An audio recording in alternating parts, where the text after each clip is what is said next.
तुम्हाला प्रश्न पडलाय का, जगातील पहिले एटीएम कोणी बनवलंय?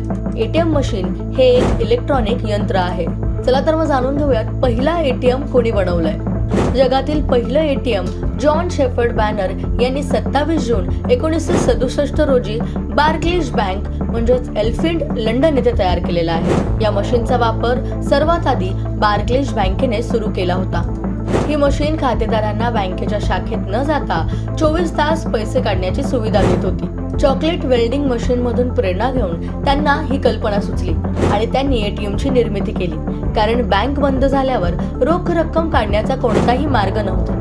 या मशीनमधून खाते शिल्लक तपासणे आणि पैसे ट्रान्सफर करणे यांसारखी बँकिंग कामं देखील करणं त्यांना सोपं जात होतं. एटीएमला 4 पिन असतात आणि ते सहज वापरता येतात. रोख रक्कम काढण्यासोबतच हे bank balance, mini statement, pin बदलणे आणि काही प्रकरणांमध्ये रोख रक्कम जमा करण्याची देखील सुविधा उपलब्ध करून देते. त्यामुळे आता तुम्हाला जर कळाले एटीएम पहिल्यांदा कोणी काढलंय, तर या व्हिडिओला जरूर लाईक करा आणि अशाच माहितीपूर्ण व्हिडिओसाठी स्मार्ट मराठीला सबस्क्राईब आणि फॉलो करायला विसरू नका.